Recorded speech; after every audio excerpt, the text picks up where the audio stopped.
अहो doctor, IPL घेतली तरीसुद्धा आम्हाला प्रेग्नन्सी राहिली. आम्हाला माहितीच नव्हतं. आम्ही पाळी येत नाही आहे म्हणून डॉक्टरांकडे चेकअपला गेलो, तेव्हा कळालं की प्रेग्नन्सी आहे म्हणून. असं कसं झालं? असा हा एक प्रश्न होता एका पेशंटचा आणि असे बरेचसे लोक आहेत ज्यांना हा प्रश्न पडतो. तर हो, IPL घेऊन सुद्धा प्रेग्नन्सी राहू शकते. तर ते कसं, त्यासाठी IPL कसं काम करतं हे जाणून घ्या. IPL ही एक एमर्जन्सी पिल आहे. जेव्हा कधी एखाद्या वेळेस अनप्रोटेक्टेड संबंध आले असतील तेव्हा ती अर्जन्सीमध्ये गोळी खायची असते. म्हणजे लगेचच्या लगेच ती गोळी खायची किंवा 72 तासाच्या आत 72 आवर्सच्या आतमध्येच ती गोळी खायला पाहिजे, तर ती गोळी ॲक्ट करते. IPL हे प्रॉपर कॉन्ट्रासेप्शन नाही आहे. So please stop taking IPL as chocolates. आजकाल लोक मनात येईल तेव्हा IPL घेतात आणि जेवढे पाहिजे एका सायकलमध्ये जेवढे पाहिजे तेवढे IPLs घेतात, 2, 3, 4 किती पण. असं घेऊन उपयोग नाही आहे, कारण ते तसं कामच करत नाही. तुम्ही 10 गोळ्या खाल्ल्या तरी तुम्हाला प्रेग्नन्सी राहू शकते. नीट लक्ष देऊन ऐका. IPL कसं काम करतं तर IPL मध्ये लिव्होनॉर्जेस्ट्रल नावाचं हॉर्मोन असतं. हे हॉर्मोन 2 पद्धतीने काम करतं. तर फर्स्ट आणि मोस्ट इफेक्टिव्ह मेकॅनिझम ज्यामुळे प्रेग्नन्सी राहत नाही ती म्हणजे लिव्होनॉर्जेस्ट्रल डिलीज ओव्ह्युलेशन ऑर प्रिव्हेंट ओव्ह्युलेशन.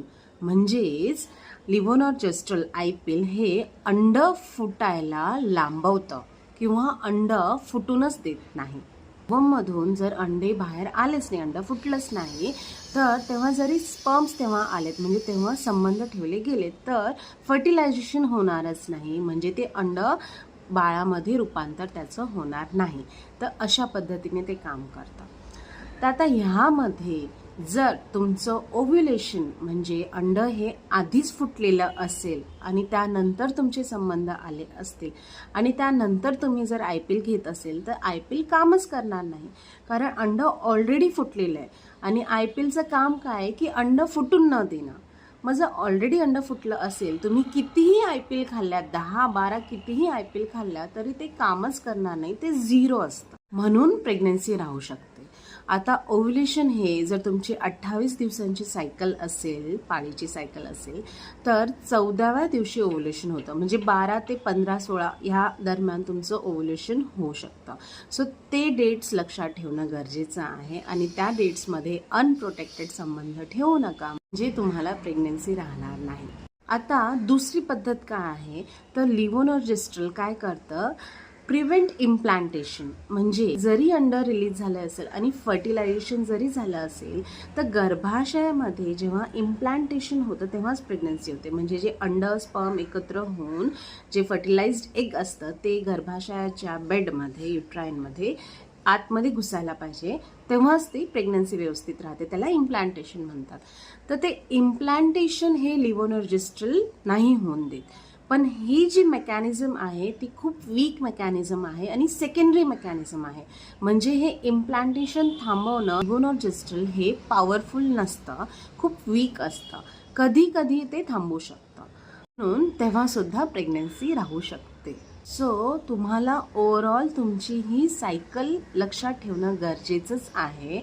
आणि ह्या सायकलमध्ये जर तुम्ही नसाल तर मग IPL घेतली तर ते ॲक्ट व्यवस्थित होणार आणि ती सुद्धा लवकरात लवकर घेतली तरच. प्लीज, जर का तुम्हाला प्रेग्नन्सी नकोच आहे ना, मग अनप्रोटेक्टेड संबंध ठेवूच नका, कारण हे IPLचं असे ॲक्शन्स होतात.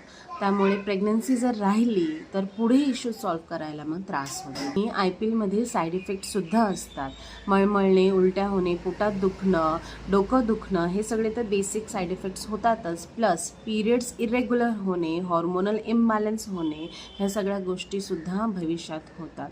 So please stop taking IPL, instead take proper contraception. कारण काय आहे ना, प्रत्येकाचं शरीर हे वेगळ्या पद्धतीने काम करत असतं. Biology is not a stable science. एक खूप मोठे सायंटिस्ट होते स्टीफन हॉकिन्स, सगळ्यांनाच माहिती असेल. खूप मोठे फिजिक्सचे सायंटिस्ट होते, मॅथमॅटिशियन होते आणि कॉस्मॉलॉजिस्टसुद्धा होते. तर त्यांचा एक इन्सिडेंट आहे लाईफमधला. ते जेव्हा लहान होते कॉलेजमध्ये जाणार होते तर त्यांना सब्जेक्ट चूज करायचे होते सायन्समधले. तर त्यांचे वडील त्यांना म्हणाले की please choose biology and be a doctor, मेडिसिनमध्ये तुम्ही करिअर करा म्हणून. पण ते बोलले नाही, कारण biology is not a stable science. कारण प्रत्येकामध्ये प्रत्येक शरीर वेगवेगळं काम करतं आणि मेडिसिनचं ॲक्शनसुद्धा प्रत्येकावर वेगवेगळं असतं. अगदी बेसिक एक सर्दीची गोळी एखाद्यावर लगेच इफेक्ट करते आणि एखाद्यावर नाही करत. तर दॅट इज बायोलॉजी. आणि फिजिक्स आणि maths they are stable science. फिजिक्समध्ये कसं एखादा ॲपल वरती फेकला तर तो खालीच पडणार आहे आणि मॅथ्समध्ये 1+1 हे 2च होणार आहे. तसं बायोलॉजीमध्ये नसतं. सांगण्याचा उद्देश हाच आहे की स्वतःच्या शरीराला स्वतः समजून घ्या, कारण मेडिसिनसुद्धा कधी काम करू शकता, कधी नाही. त्यामुळे नॅचरली जेवढ्या गोष्टी होतील तेवढं करायचा प्रयत्न करत जा. थँक्यू.